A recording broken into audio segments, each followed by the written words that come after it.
Thank you for coming here with me. I thought maybe you could write here. I don't want to hear it! God damn it, Alice! Now, she's missing. Alice? Alice?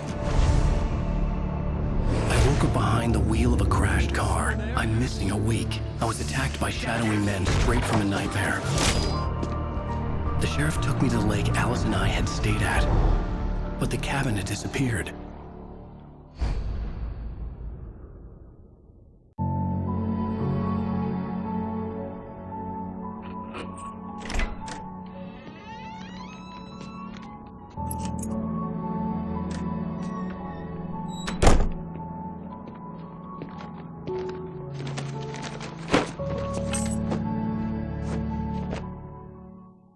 Honey, I'm home. Back here, sweetie. How was it? Worst weather I've ever seen. You should put some coffee on. It'll warm you up.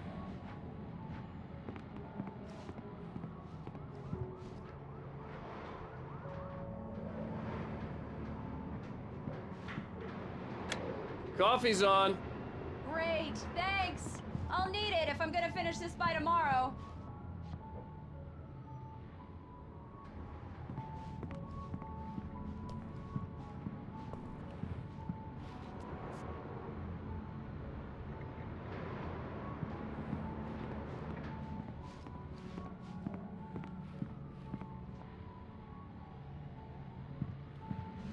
Oh, hey, I just finished those cover mock-ups. They're on your desk. Tell me what you think. No kidding. I didn't think you'd get them done this quickly. On occasion, I can perform all sorts of miracles, my dear. Oh, really? Well, you seemed to think so last night.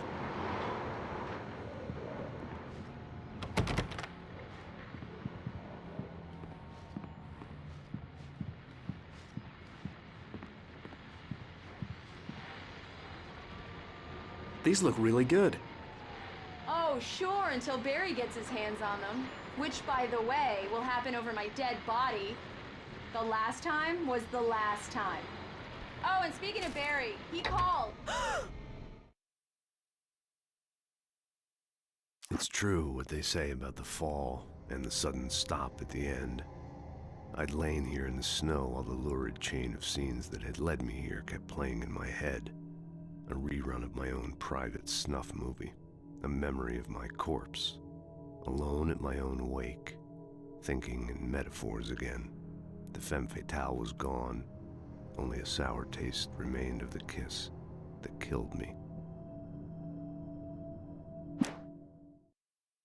This was a late goodbye.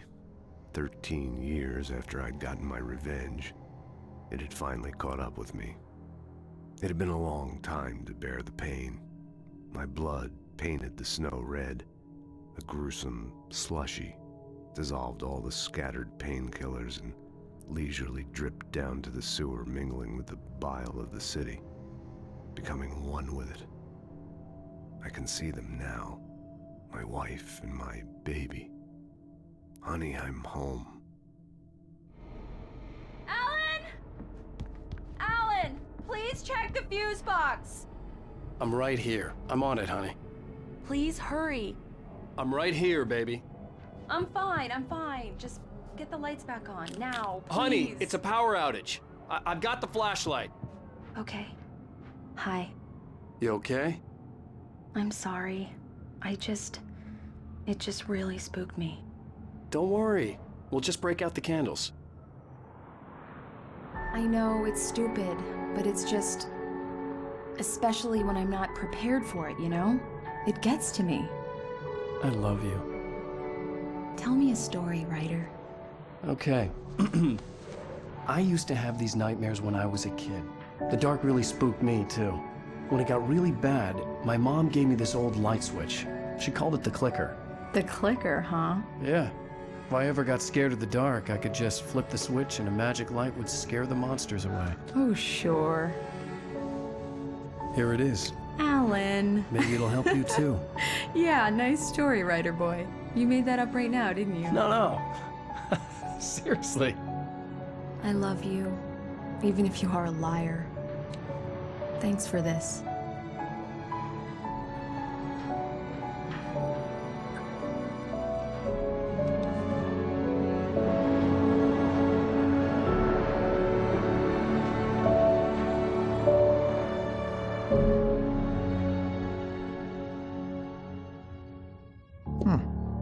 do you feel, Mr. Wake? Any nausea, disorientation, anything like that? Mr. Wake, how are you feeling? I'm okay. My head's fine. I had to lie about my headache and memory loss. He'd send me to a hospital for tests. I couldn't leave without Alice. Very well. I don't think you have a concussion, but you've obviously been through quite a shock. You should take it easy for a couple of days. Thanks. Well then, Mr. Wake, we're done here. If the pain gets any worse or you experience any other symptoms, you should come see me. I'll let you get on with it then. Sarah, Sheriff Breaker, is waiting for you. She's very good at her job. I'm sure she can locate your wife in no time. Doc Nelson was the image of a small-town doctor. Sheriff Breaker had called him to the station to take a look at the cut in my head.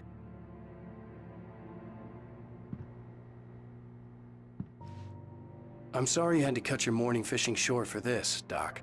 Oh, she's a beauty, ain't she? Not the biggest I ever caught, if you can believe that coming from an old fisherman like me, but she's right up there. Now, she's a largemouth bass, which is what you're after if you prefer a lure. Now, if you want either trout or salmon, on the other hand, then it's fly fishing for you. You a fishing man, Mr. Wake? Oh, doesn't really matter, I suppose. But it can be very relaxing out there. You can't get me off the water this time of year. Closest thing to heaven. I'll take your word for it, Doc.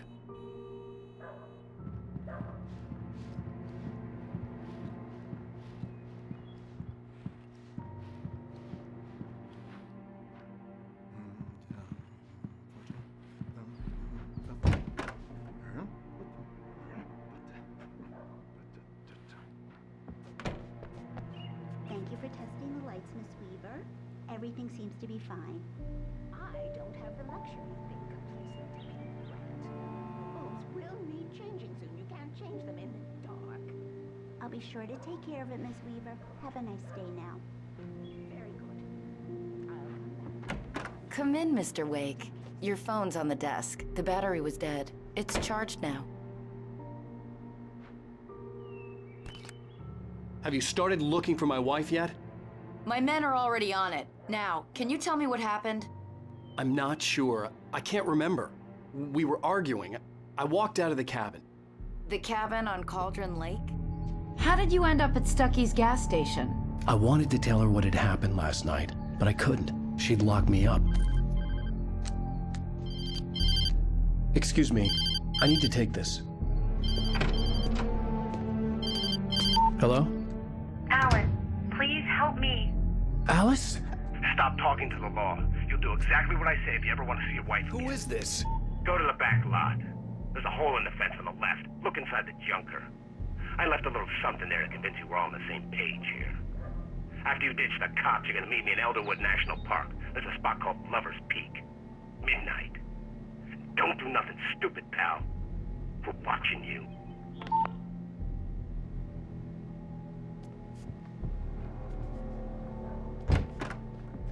I need some fresh air.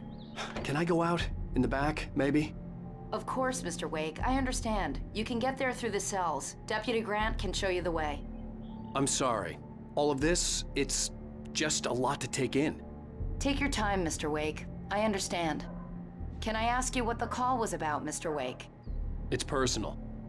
Well, we are looking for your wife, and I'm going to need your cooperation if I'm going to help you. I need a moment, after I get some fresh air. Okay, you can find me here. We'll talk when you feel up to it.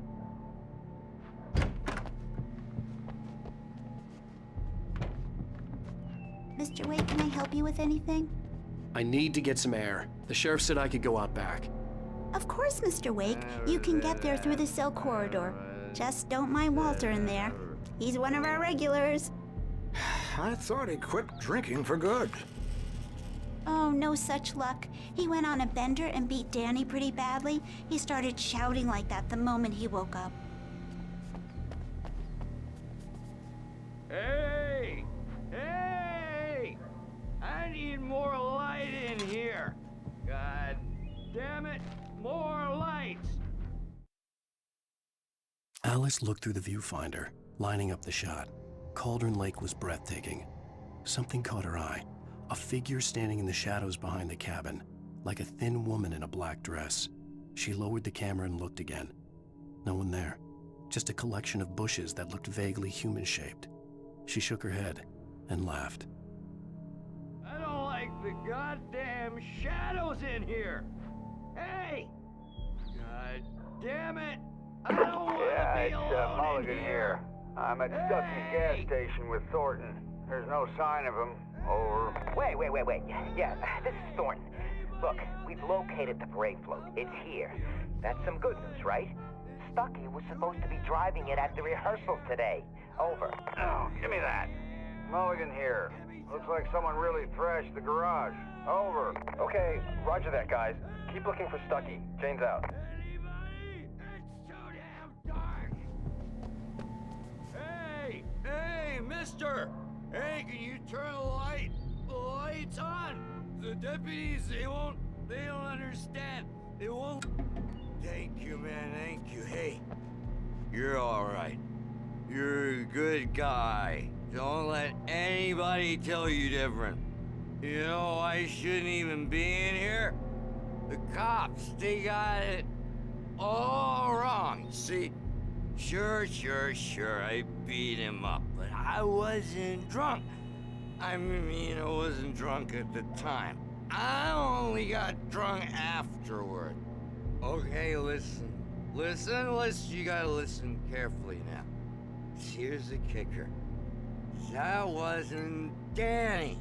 No, sir. It only looked like him. You wanna know who it really was? I'll tell you who it really was. It was a goddamn space alien! I know it sounds like something a drunk would say, but believe me, I wasn't drunk then.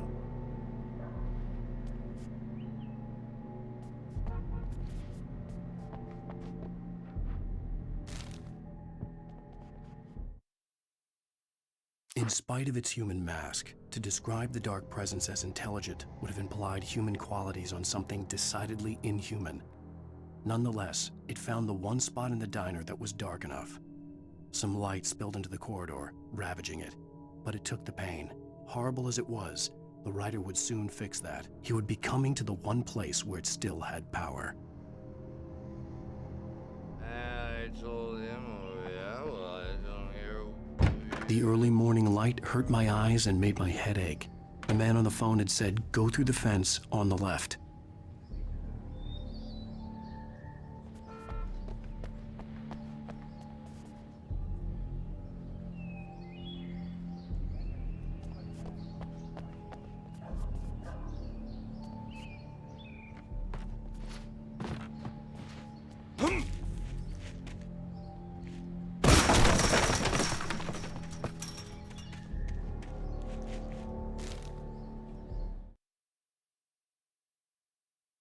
The kidnapper fired his gun one last time, and the shadow vanished into the darkness it had come from. See? Nothing to it, Wake. The thought of Alice in his hands was revolting. We stood on the wooden platform of Laver's Pik, the waterfall on the mountain behind us, the lights of the radio mast blinking red in the heights above. I fought with the urge to take a swing, force myself to speak. Let's cut the act now. Where's my wife?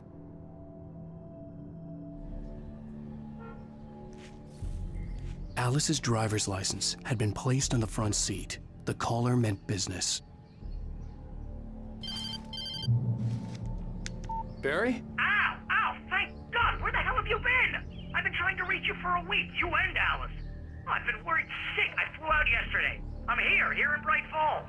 Barry, listen to me. I'm at the sheriff's station. Come and get me. I can't talk now. Ow! What the hell is going on? I had to get the sheriff to let me go. I needed to get to Elderwood National Park to meet Alice's kidnappers.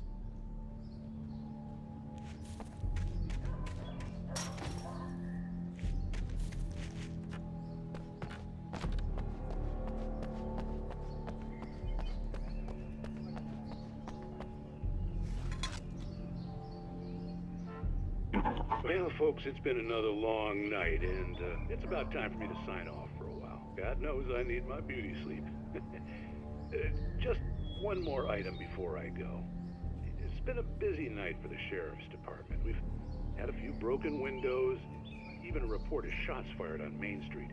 Deputies Mulligan and Thornton had to deal with two intoxicated young men who were celebrating the completion of their Deerfest float. Now, folks, we get this every year. I know it's exciting, the big day's almost here, but let's save it for the party and leave the gunplay for the shooting competition, huh? There's no point in getting all worked up yet.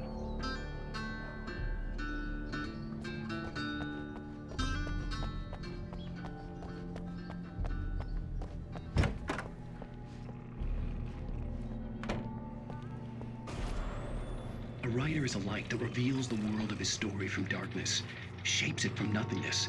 The way a sculptor carves a statue from a block of granite. If I stop, the world I'm making dies. Darkness will reclaim it. It's a long, hard journey into the dark. Alice's life is at stake, but I can't think about that, or I'll lose it. The dread lingers at the edge of perception. I'll push on. Anything is possible here. I'll write the story. I'll save her.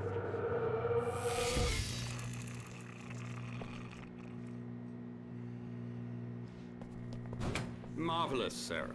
I just wanted to settle all the damage the Anderson brothers might have inadvertently caused on their recent and regrettable little outing. They are not accountable for their actions, of course. I can assure you that my staff has been reprimanded. Tor and Odin never caused any trouble to anyone when they were still living at their farm. Indeed. All we can do is to slow down the progress of their dementia. Are you feeling any better, Mr. Wake? I'd like to leave. Am I free to go? Well, we still need to talk about... Am I under arrest? No, of course not. But I need to know where you'll be staying so I can get in touch with you. I'd avoid the motel. The Majestic is known for its roaches. The cabins at Elderwood are pretty nice, though. That sounds perfect. I'm Dr. Emil Hartman. I'd like to invite you to stay at Cauldron Lake Lodge. Did you talk to my wife? I had the pleasure of discussing your situation with her on several occasions. Did you set something up with her? I invited her here. My clinic is a place where... Oh! Hey! Oh, my! Take it easy. Hey, nobody move! Get your hands off of my client! Who are you? I'm Barry Wheeler, his agent. If you have business with Mr. Wake, you talk to me. You yokels won't know what hit you once I sick my lawyers on your asses. No harm done, Sarah. I'm all right. I don't want to press charges. Mr. Wake, my offer still stands. Get me out of here. What the hell was that about, Al? We don't need a replay of that thing with the paparazzi. I thought they were gonna lock you up. I had to talk to someone. I told Barry everything. He thought I was certifiable, but when he heard about the manuscript, I had him. The fact that I'd written something, even if I couldn't remember it, was enough for him. He smelled money. And he believed that Alice had been kidnapped. Anything beyond that was another story. I had a midnight appointment with the kidnapper in a place called Laver's Pik, somewhere in Elderwood National Park. The plan was to rent a cabin. I don't like it, Al. I don't like any of it. It's not good. In fact, it's the absolute opposite of good. Mr. Wake! Barry, you found him. Hi, Rose. Oh, wow. I was just thinking about you, too. Great. I was just bringing Rusty some coffee. He's on the balcony, looking after Max. Poor thing. I really need to go. Great to see you again, Mr. Wake. Later! Who's Max?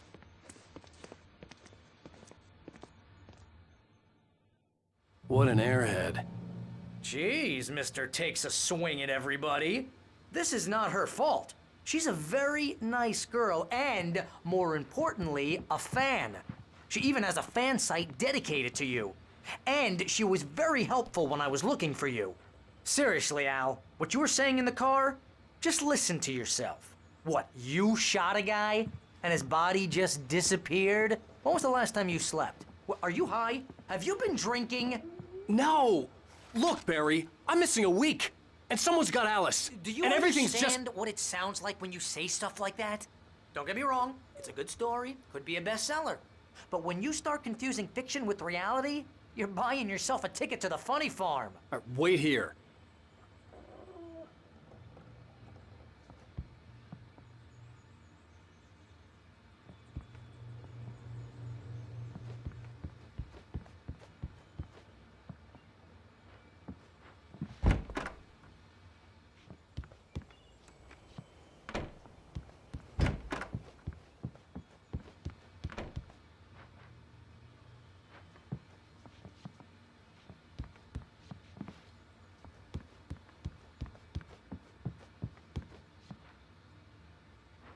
I'd come here to rent a cabin, where I could wait till midnight.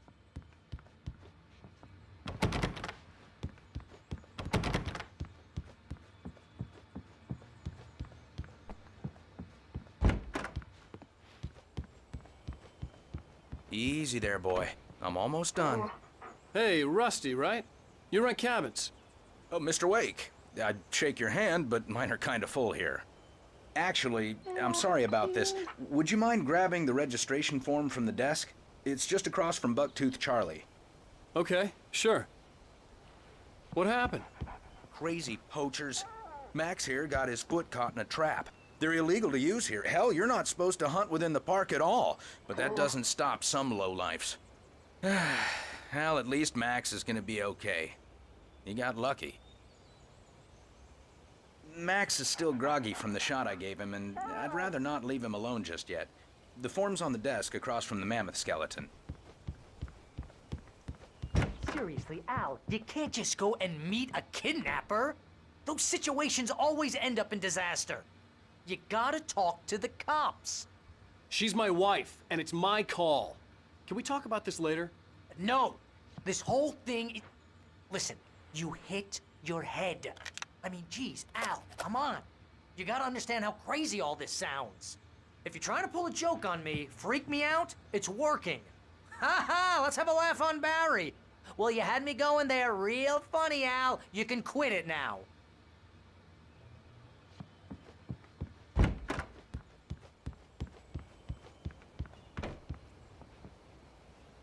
I think this is the form you wanted. And here are the keys. Okay, you're all set, Mr. Wake. Glad to have you staying here. Thanks. Can you tell me how to get to Lover's Peak? Oh, sure.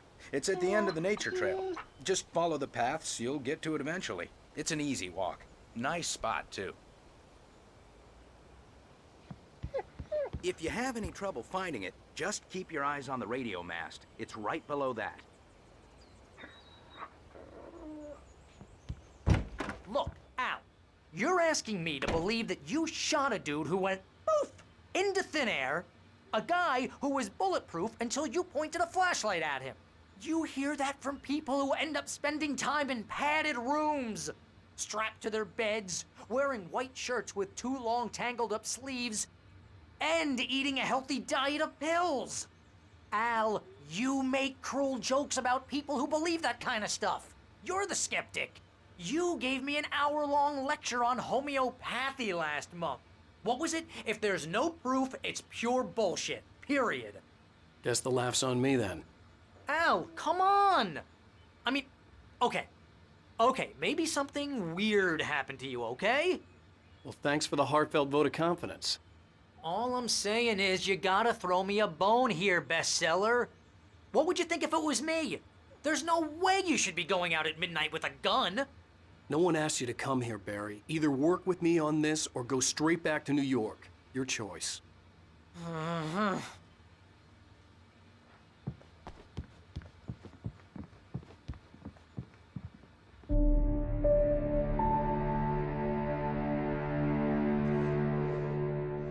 That's just crazy talk, Al. Al? Al? We should go to the sheriff or call the FBI. Damn it, Barry, they'll kill her! This is not a goddamn debate, Barry. I'm going to Lover's Peak. He said to come alone. Okay then. I understand. You're my best friend and I'm worried that you're not right in the head. Tell me what to do to help and I'll do it. You stay here, and if I'm not back by morning, call the cavalry.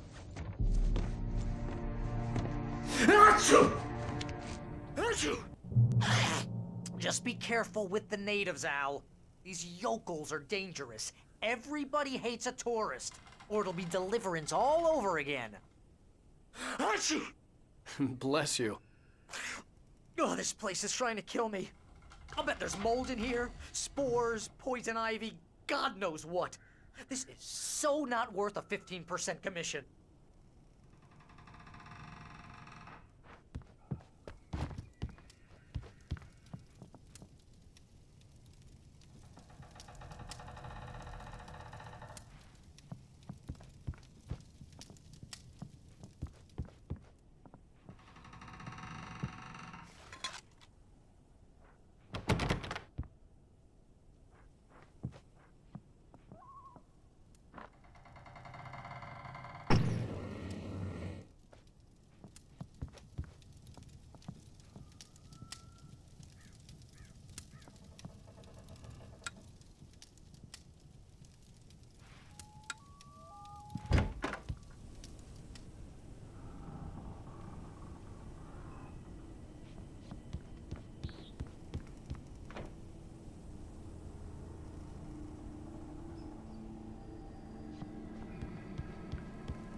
I'll wait here, Al. I'll hold down the fort. I'll be with you in spirit every step of the way, Al. Locking the door now.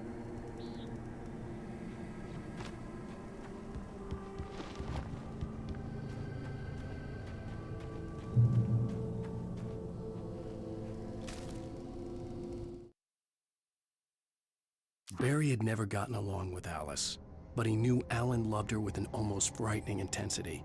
And now something had happened to Alice. And here was Al armed with a gun and saying things people got put in padded cells for. It was as if his friend had experienced a massive psychotic episode and was now totally disconnected from reality. It scared the shit out of Barry.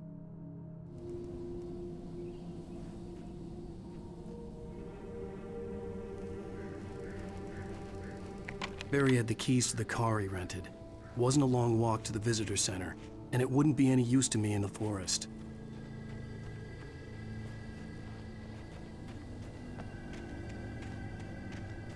I knew I should have gone to the cops. This wasn't the smartest thing I'd ever done, but I was still angry with Barry for trying to talk me out of it. These people had called me right in the sheriff's station. The cops wouldn't scare them, and they had Alice.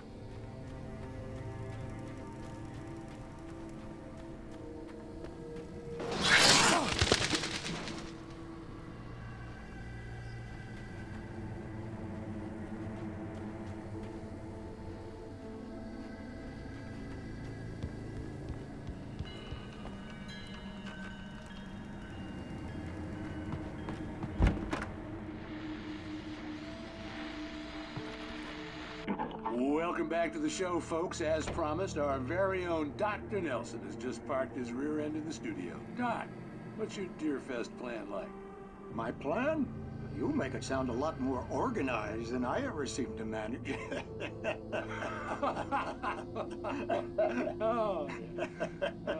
No plan, really, just taking the atmosphere. I'm getting a little too rickety to do much more than that, you know. Oh, tell me about it. No sack race for us older gentlemen, huh? Yes, exactly, Pat. But I'm gonna check out the parade, of course. And I'll be one of the pie contest judges, too. Well, that takes a different kind of constitution. Oh, yeah, it's my kind of exercise. Now, Doc, seriously, you're in pretty good shape, though. You're the outdoors type. I know for a fact you're an avid fisherman. That's right. Matter of fact, just caught a heck of a largemouth bass early this morning. But you're not taking part in the fishing contest? No, not this year. See, Pat, I'm just not that competitive anymore. Now I just like to take my time and enjoy the peace of it. It's no fun if I need to worry about what I'm catching, you know? Well, considering your track record, the participants are probably pretty happy you feel that way. Well, Pat, that's kind of you to say.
Crime and punishment.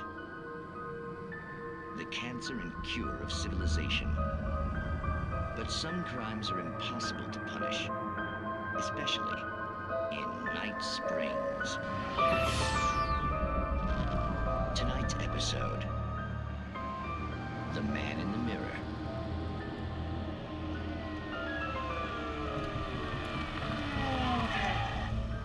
He's inside, Agent.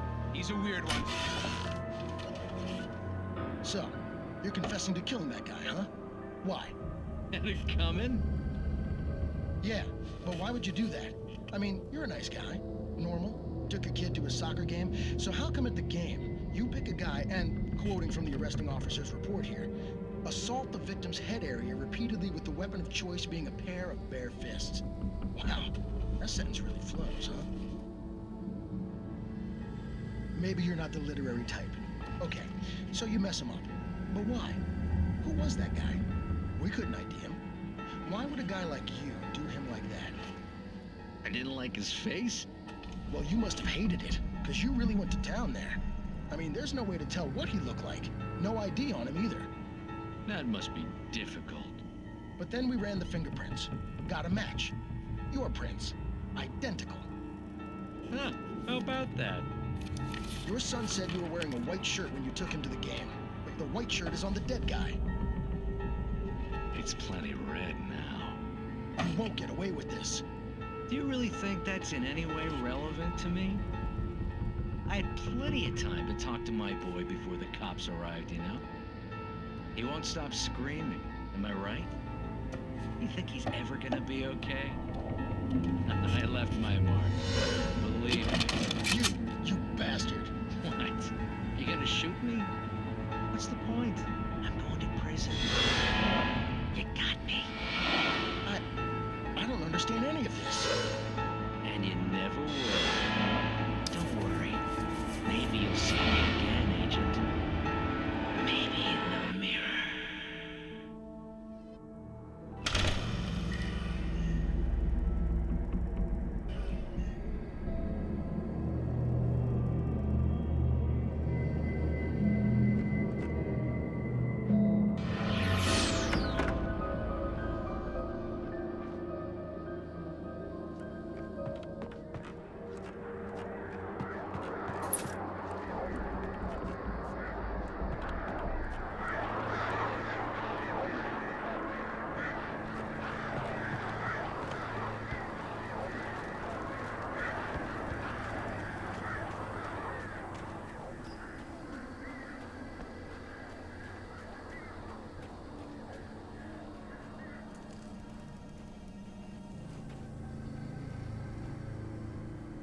Rose knew that Rusty was in love with her, and she liked him too. She liked him a lot. He taught her to dance, and life had certainly taught her the value of a man who was gentle. He treated her well, made her smile, made her feel good. But Rusty wasn't the prince of her dreams, and that tended to underline the unbearable truth. She was no closer to that Hollywood magic than he was.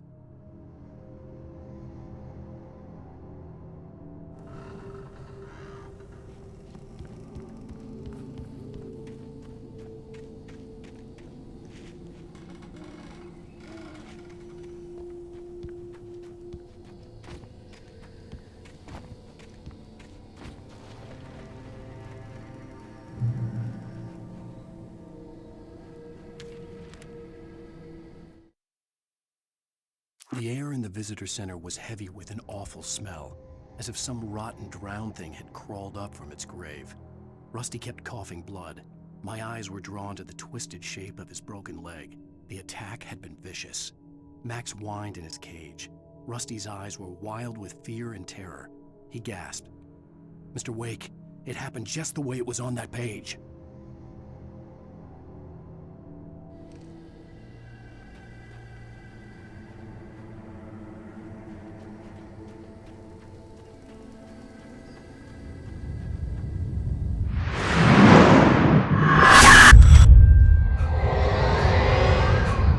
Vision left me weak. This was no head injury. Rusty, damn. Rusty, hang on! I'm coming! Please, help me!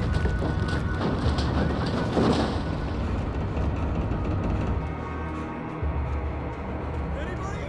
Help me! Help me! Anyone! Please, hello? Help! Back here. I'm back here. Mr. Wake? Oh, hell. It happened just the way it was on that page. I found. Came true. It knew. So dark. It'll come back for me. You must... The lights. In the office. I have the key. Okay, Rusty. Hang on. I'll be right back. Whatever did this couldn't be far. Rusty had found a page from the manuscript. It would help me understand what had happened.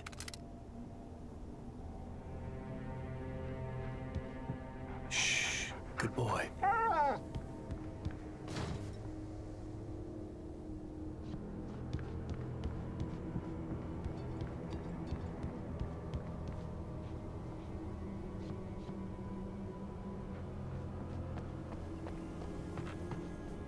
The only way to make sure that Rusty was safe was to get the power running and the lights back on.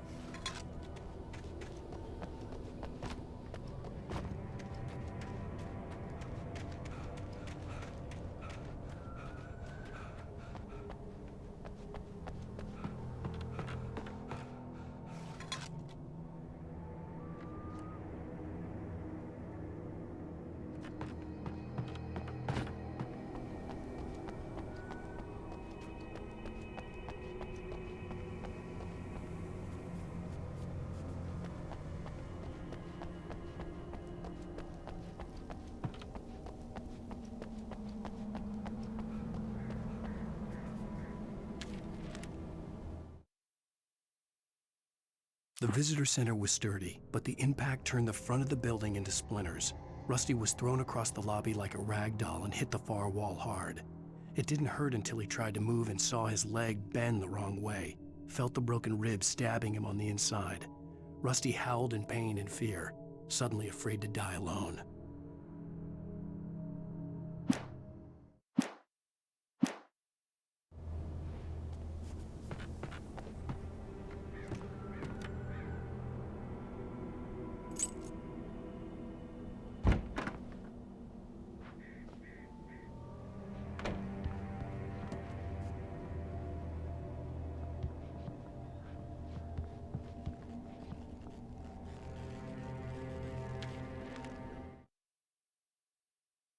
At the last instant, I changed direction and threw myself down.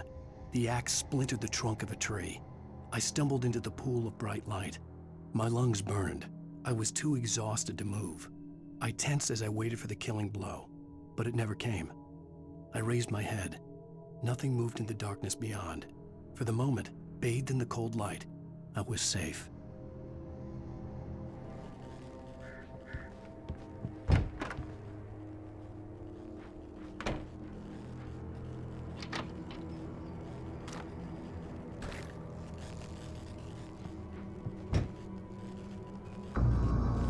I was too late. Someone had destroyed the circuit breaker. There was no way to get the lights back on.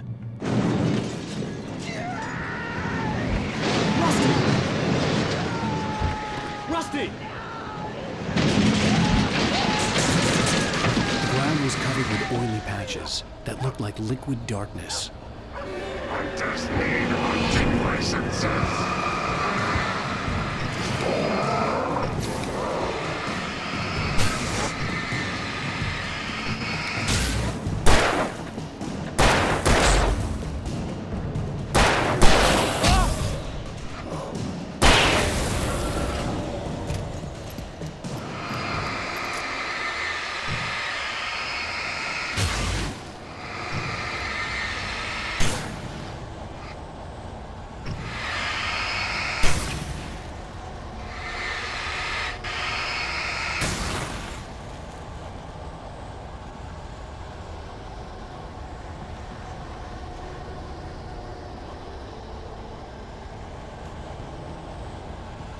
Something had torn a mammoth-sized hole in the wall. Please don't feed the animals.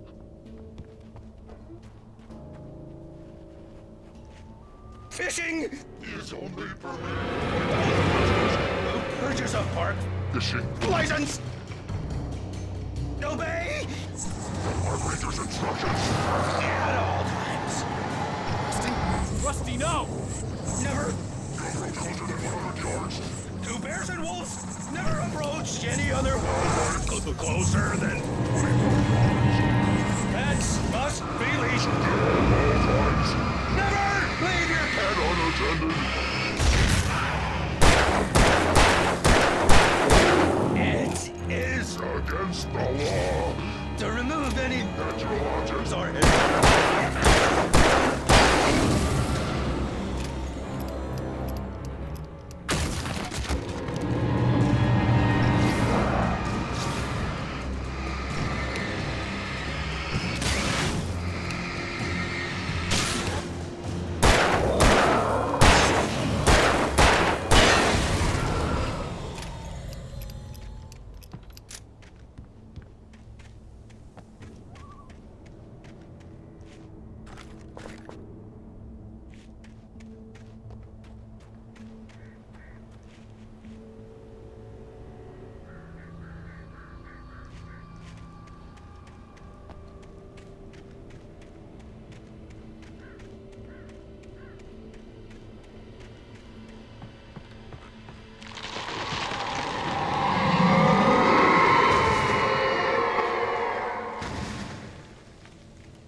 Forget about it, Barry. It's just me going crazy. Oh, jeez. Oh, jeez. You're not crazy. I wish you were crazy, but you're not crazy. Ow, be careful. Stay in the cabin. Don't open the door for anyone. I mean it.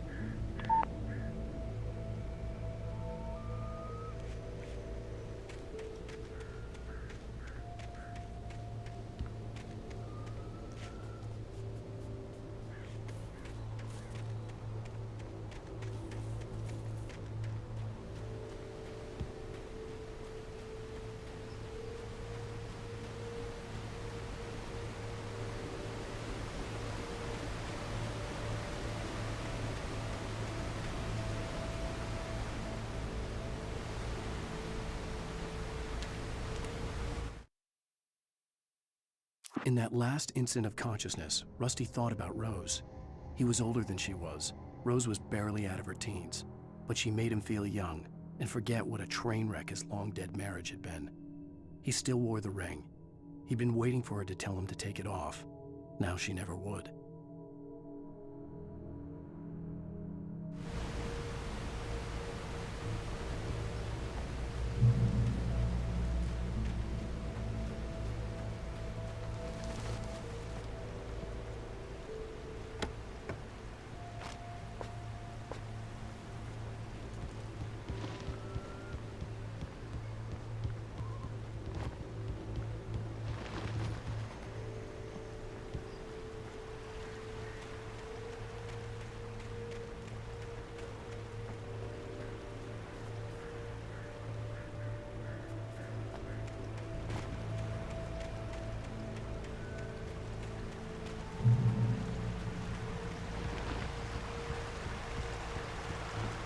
Lover's Peak was at the far end of the nature trail.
Nobody in Braight-Fall's seemed to know where Al was, but Rose, the waitress at the diner, had seen him.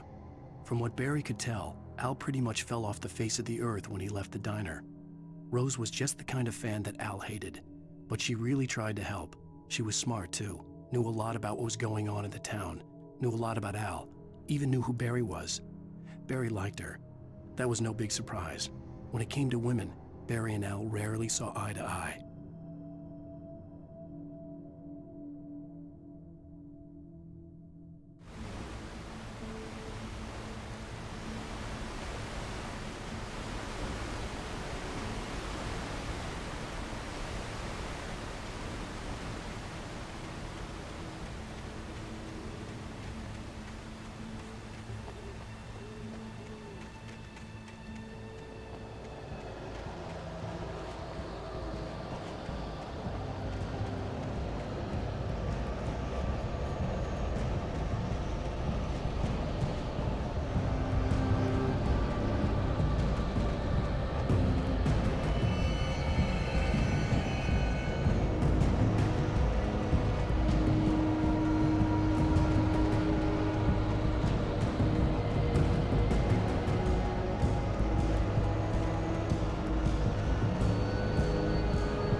I turned the corner, afraid of what the flashlight's beam might reveal.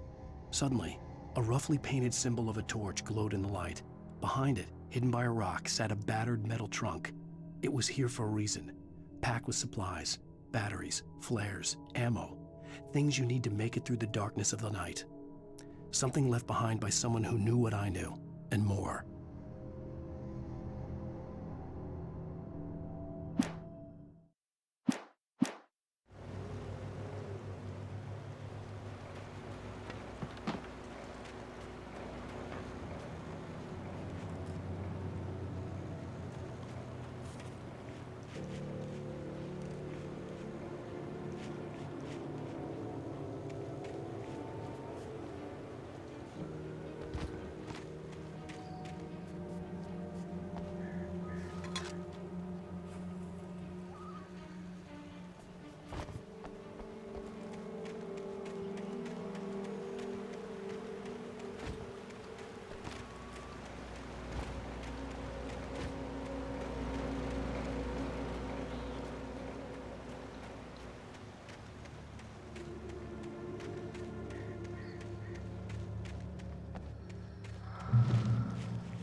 Agent Nightingale didn't want to be in Braight-Fall's.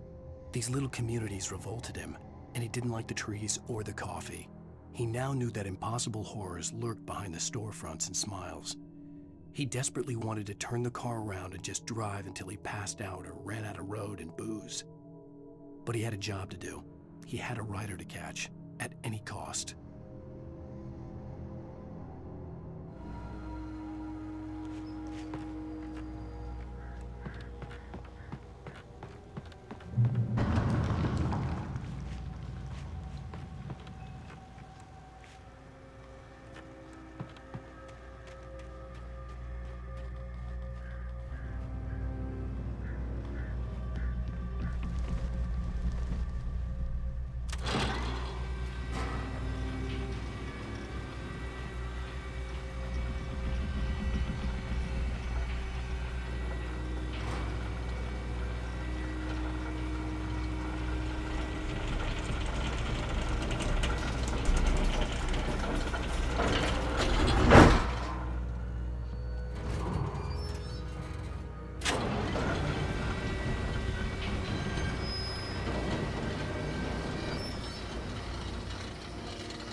We gotta get moving. More of them coming. That flashlight's kid stuff. The flares will keep the bastards away.